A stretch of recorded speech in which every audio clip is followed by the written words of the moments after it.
आऊज़ु बिल्लाहि मिनश्शैतानिर्रजीम बिस्मिल्लाहिर्रहमानिर्रहीम वहुवस्समीउल अलीम।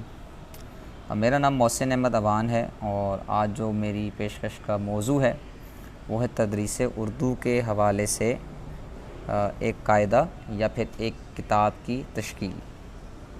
सबसे पहले मैं अपने ग्रुप का इंट्रोडक्शन करवाता चलूँ तो हमारे इस ग्रुप में शामिल हैं मोहम्मद मज़हर, सानिया अंसारी, मरियम कुरैशी और साइमा ज़ैद।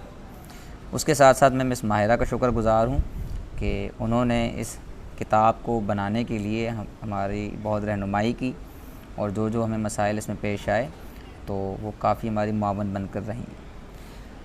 बढ़ते अपने टॉपिक की तरफ, तो जो मेरा टॉपिक का मेन थीम है वो ये है आपको इस किताब के हवाले से रहनुमाई फ़राहम करना, इस किताब के हवाले से चंद चीज़ें बयान करना। सबसे पहले हम बात कर लेते हैं इस किताब के जो हमारा फ़र्स्ट पेज स्टार्ट होता है इसका टाइटल। तो टाइटल के अंदर यहाँ पर हमने जो है क्लास जो रखी है वो है ECE ता अव्वल। अब इसका मकसद क्या है कि जब भी किसी किताब की तसनीफ़ व तालीफ़ की जाती है तो सबसे पहले जो उसका कारी है उसका मेंटल लेवल देखा जाता है कि पढ़ने वाले पर इसका क्या असर पड़ेगा, ठीक है, क्या असर पड़ेगा। उसके अलावा उसका एज ग्रुप क्या होगा, ठीक है। चूँकि ये किताब स्कूल वगैरह के हवाले से है तो यहाँ पर हमने दो चीज़ों को सामने रखा है। एक पर तो ये है कि क्लास कौन सी होनी चाहिए और दूसरा जिस क्लास का वो बच्चा है उसका मेंटल लेवल कैसा होना चाहिए, ठीक है, उसकी जहनी सतह कैसी होनी चाहिए। तो इसीलिए हमने ECE ता अव्वल क्लास को यहाँ रखा है कि अर्ली चाइल्ड एजुकेशन, जिसमें बच्चे की उम्र 3 से 4 साल और अव्वल तक आते आते बच्चे की उम्र 5 साल या 6 साल तक होती है। तो इन्हीं चीज़ों को सामने रखते हुए इस किताब को तश्कील दिया गया है। आगे हम बात करते हैं इसके पेश लफ्ज़ के बारे में। तो यहाँ पर पेश लफ्ज़ का मकसद ये है कि इस किताब को बनाने के जो ऑब्जेक्टिव्स हैं वो क्या हैं। तो नंबर 1 पर जो हमारा ऑब्जेक्टिव रहा है वो ये है कि जो तालिब इल्म है उसको उर्दू पढ़ना, उर्दू लिखना और उर्दू बोलना, ये 3 काम सिखाए जाएं, ठीक है जी। नंबर 2 पर बात करें तो वो ये है कि बच्चे में ज़हनी शऊर, आगाही और सलाहियतों को पैदा किया जा सके। अब सलाहियतें पढ़ने, लिखने और बोलने के हवाले से भी हैं और इखलाकी हवाले से भी हैं। उसके साथ साथ किताब के अंदर जो है क्या चीज़ रखी जाए वो ये है कि किताब को दिलचस्प बनाया जाए।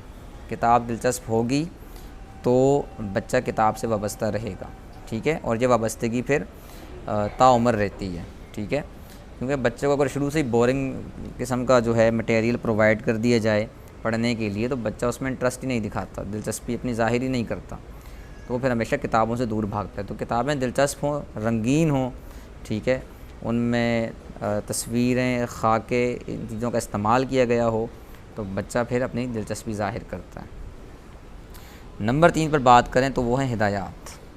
अब यहाँ जो हिदायत हैं वो मुअल्लिम के हवाले से हैं कि मुअल्लिम इस किताब को क्लास में कैसे प्रेजेंट करेगा, इसको कैसे पेश करेगा, कैसे पढ़ाएगा।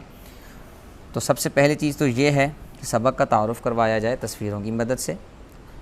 उसके बाद जो हुर्फ़ पढ़ाएँ, जो लफ्ज़ पढ़ाएँ तो उसके लिए पहले उस्ताद ख़ुद पढ़े, ठीक है, उसकी आवाज़ कैसे पैदा होती है, कैसी अदायगी होगी उसकी, वो पहले ख़ुद पढ़ें और उसके बाद ही वो तलबा से इसकी मशक़ करवाएँ, ठीक है, और इसके लिए वो तस्वीरों की और ख़ाकों की मदद ले सकते हैं। तीसरे नंबर पर जो चीज़ है वो है कि जो भी काम करवाया जा रहा है क्लास में वक्तन फ़वक्तन उसकी जो है ना सरगर्मियाँ करवाई जाएँ, ठीक है, ताकि बच्चे की जो दिलचस्पी है उसमें इजाफ़ा होता रहे। उसके बाद आगे अगर हम बात करें तो ये तलफ़्फ़ुज़ के हवाले से है, क्योंकि उर्दू में तलफ़्फ़ुज़ का ख़याल नहीं रखा जाता, ये बिल्कुल एक आम सी बात है, ठीक है, और ये हमारा अलमिया है कि हम उर्दू बोलते तो हैं लेकिन उसकी अदायगी में कई गलतियाँ कर जाते हैं। तो उस मकसद के लिए किताब में आगे इंशाल्लाह सरगर्मियाँ ऐड की जाएंगी जिसके अंदर 2 हरफ़ी, 3 हरफ़ी, 4 हरफ़ी जो लफ्ज़ हैं वो पढ़ना लिखना कैसे है वो तरीक़ाकार बताया जाएगा, हिदायत की मदद से वाज़ेह किया जाएगा।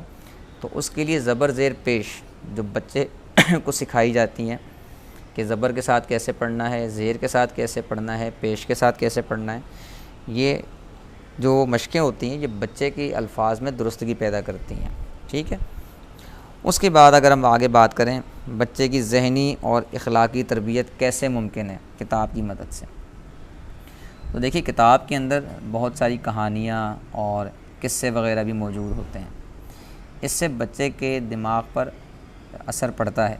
ठीक है। लेकिन शर्त यह है कि सिर्फ पढ़ाया ना जाए, रट्टा ना लगवाया जाए, बल्कि उस कहानी और किस्से को जो है ड्रामाई अंदाज में पेश भी किया जाए और बच्चे को उस ड्रामा के अंदर जो है ना मुकम्मल तौर पर दाखिल भी किया जाए। ठीक है। बच्चा ख़ुद उस चीज़ को अमल में लाकर दिखा सके। ठीक है। इसी तरह साथ साथ जो चीज़ पढ़ाई जा रही है तो उस पर आप ये कर सकते हैं कि अपनी कमरा जमात में आप ऑडियो वीडियो एड्स का जो है ना एहतमाम कर सकते हैं, ताकि बच्चा उसको देख भी सके और देखने के साथ साथ फिर उस पर अमल करने की कोशिश भी कर सके। ठीक है। क्योंकि बच्चे की तरबियत शुरू के दिन से ही जो है ना करनी चाहिए। ये नहीं सोचना चाहिए कि बड़ा होगा तो सीख जाएगा। नहीं भाई, बच्चे की जो छोटी उम्र होती है उसमें उसका दिमाग बिल्कुल समझ लीजिए कच्चे गारे की तरह है। ठीक है। उसको आप जिस शक्ल में भी मोड़ना चाहें मोड़ सकते हैं, जो शक्ल उसकी बनाना चाहें बना सकते हैं। ठीक है। तो ये है कि जो उसकी कम उम्री है उसी के अंदर उसकी तरबियत ऐसे की जाए कि आगे चलकर उसे किसी भी परेशानी का सामना न करना पड़ सके। अब इस किताब के अंदर जो पहला सबक हमने रखा है वो है तस्वीर की मदद से हुर्फ़ को पहचानना या फिर उसकी आवाज़ को पहचानना। उसके लिए यहाँ पर 3 SLOs स्टूडेंट लर्निंग ऑब्जेक्टिव और उर्दू में अगर कहें तो हासिलात तालीम, ठीक है, रखे गए 3। नंबर 1 पर है तस्वीर देखकर अल्फाज की अदायगी कर सकेंगे। नंबर 2 पर है अल्फाज सुनकर इनकी इब्तदाई आवाज़ें पहचान सकेंगे। नंबर 3 पर है हुरूफ की शक्लों और इनके नामों को जान सकेंगे। तो ये 3 हमारे इसके मेन ऑब्जेक्टिव थे। ठीक है। तो इसी तरह ये पूरा अलिफ मदा से लेकर बड़ी ये तक का एक समझ लीजिए 36 लेटर्स जो हैं, 36 हुरूफ जो हैं, उनका पूरा सफ़र है इसमें। ठीक है। और इसमें जो तस्वीरों का यूज़ किया गया है, जो जिन तस्वीरों का, वो रोज़मर्रा की जो चीज़ें हमारे आसपास मौजूद हैं उन्हीं का है। ठीक है। कोई जो है ऐसी तस्वीर इस्तेमाल नहीं की गई कि जो बच्चा पहचान ना सके, उसको पढ़ ना सके, ठीक है, उसकी शनाख्त ना कर सके। ठीक है। तो यहाँ पर उन्हीं तस्वीरों का इस्तेमाल किया गया है कि जो बच्चा रोज़मर्रा की ज़िंदगी में अपने आसपास देखता है। अब अगर इस किताब में आगे मैं किसी सरगर्मी का हवाला दूँ तो वो ये है कि आए हुरूफ पढ़ना सीखें।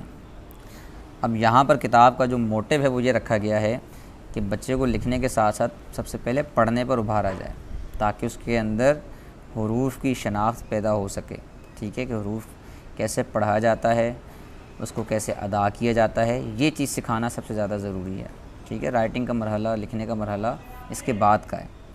तो यहाँ पर अलिफ से ये तक है और इसमें जो हिदायत दी गई है वो ये है कि उस्ताद बच्चों को हुरूफ की आवाज़ पढ़ना सिखाएं। यानी कि हुरूफ पढ़ना ना सिखाएं बल्कि उसकी आवाज़, जैसे अलिफ की आवाज़ है आ, बे की आवाज़ है बा। फिर इसके लिए ज़रूरी क्या है कि जो मुअल्लिम हो वो ख़ुद इन हुरूफ को पढ़े। ठीक है। इनकी आवाज़ वग़ैरह जो है पढ़कर बताए और फिर बच्चों से उसकी मशक़ करवाए। ठीक है। अब इसके बाद का जो मरहला रखा गया है वो है हरफ़ी ख़ाकों में रंग करना और उन्हें पढ़ना।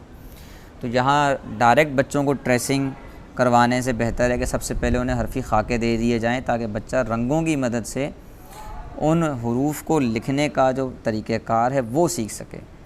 जैसे कि देखिए अब अलिफ़ है, अगर बच्चे को दिया जाए अलिफ़ और उसमें कहा जाए रंग कीजिए, ठीक है, तो उसे साथ बताया जाए कि ऊपर से नीचे की तरफ रंग करना है। तो बच्चा जब इस तरह ऊपर से नीचे की तरफ रंग करेगा तो उसके दिमाग के अंदर ये तरीक़ेकार बैठ जाएगा कि इसको लिखने का तरीका ही कुछ ऐसे है कि इसे ऊपर से नीचे की तरफ लिखना है। ठीक है। क्योंकि हम में भी कई ऐसे होते हैं स्टूडेंट्स जो अलिफ़ नीचे से ऊपर की तरफ बना देते हैं या बहुत टेढ़ा मेढ़ा करके बना देते हैं। ठीक है। तो ये सलाहियतों में जो है हमारी काफ़ी ज़्यादा कमी पेशी रहती है इस वजह से। ठीक है। तो इसीलिए इस सरगर्मी को इस किताब में रखा गया है। दूसरे नंबर पर हमने जो है ना इसमें रखा है डॉट लेटर्स, यानी कि नुक्तों वाले जो हुरूफ होते हैं। ठीक है। यहाँ पर बच्चे को अब जो है ना पेंसिल थमाई जाएगी और उसे ये नुक्ते वाले हरूफ दिए जाएंगे ताकि वो इन पर अब हाथ फेरे। ठीक है, पहले जो कलर का सिलसिला था, अब वो पेंसिल की मदद से इन हरूफ को लिखना सीखेगा। ठीक है, इसीलिए इसका नाम ये रखा गया कि हरूफ लिखना सीखें। तो ये अगला मरहला है बच्चे की राइटिंग के हवाले से। ठीक है, इसके बाद अगर हम आगे बात करते चलें तो वो हैं आधी अशकाल। ठीक है, आधी अशकाल यहाँ पर तलबा को सिखाई जाएँ, पढ़ा कर, इनकी शनाख्त करवा कर, इनकी आवाज़ की मदद से लिख कर, ठीक है, या बोर्ड हो, चार्ट पेपर हो, उसकी मदद से, ठीक है, शीट्स वगैरह हैं उनकी मदद से, तो बच्चे को आधी अशकाल की प्रैक्टिस करवाई जाए।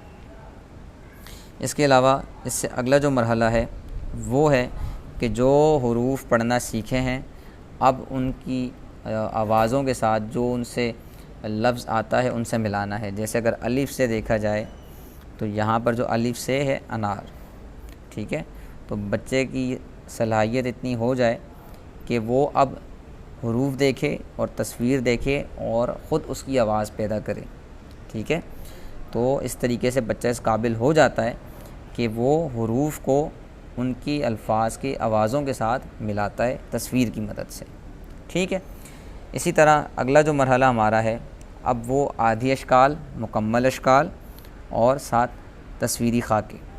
ठीक है, अब यहाँ पर जो आधी अशकाल है, सबसे पहले उसको मिलाना है पूरी शक्ल के साथ, और फिर उस पूरी शक्ल जो लफ्ज़ हुर्फ नया है उसकी जो आवाज़ है, अब उस आवाज़ से कौन सा लफ्ज़ आता है तो बच्चा फिर उससे उसको मिलाएगा। जैसे जीम देखिए, सबसे पहला जो हमारा ये लेटर है ऊपर जीम, ये आधी शक्ल है, इसकी मुकम्मल शक्ल यहाँ है। ठीक है, तो इस आधी शक्ल वाले जीम को मुकम्मल शक्ल वाले जीम से मिलाना है। ठीक है, और फिर जीम की आवाज़ क्या है, जा, तो जा से क्या आएगा, जहाज़। तो यहाँ बच्चा इस काबिल हो जाएगा कि वो इसको एक ही पैटर्न में मिलाना शुरू कर देगा, आधी शक्ल को पूरी के साथ, और उसकी आवाज़ की मदद से पहचानेगा कि इससे कौन सा लफ्ज़ बन सकता है इन तस्वीरों में। ठीक है,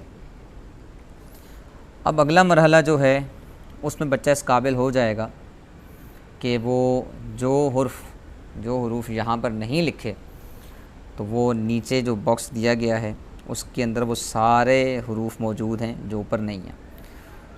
तो वो इस काबिल हो जाएगा कि वो यहाँ इन हुरूफ को पहचानेगा भी और इनको इनकी सही जगह पर भी जाकर रखेगा, या फिर लिखने का मरहला है तो लिखेगा। और अगर कोई इस पर एक्टिविटी तैयार की गई है, कोई पेस्टिंग वाला काम है, कोई इस तरीके की एक्टिविटी है, तो बच्चा इस काबिल हो जाएगा कि वो वहाँ पर वो काम भी कर सकेगा। ठीक है, अच्छा, अब इसके साथ साथ मैं आपको बताता चलूँ कि इसके अलावा हमारी एक और बुक भी है जो रेडी हो रही है, जिस पर काम शुरू हो चुका है और उसका कुछ मरहला मुकम्मल हो चुका है और कुछ मराहिल अब उसके रहते हैं।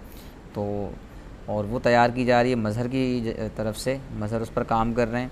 ठीक है, तो अब हमारा ये है कि हम इन बुक्स को, जो 2 बुक्स हैं और उसमें जो एक्टिविटीज़ जो हमारे ग्रुप मेंबर साथ रेडी कर रहे हैं, इसको मुकम्मल कंपाइल करके एक ही जगह पर बनाकर इंशाअल्लाह ताला आपके सामने मंज़र-ए-आम पर लेकर आएंगे।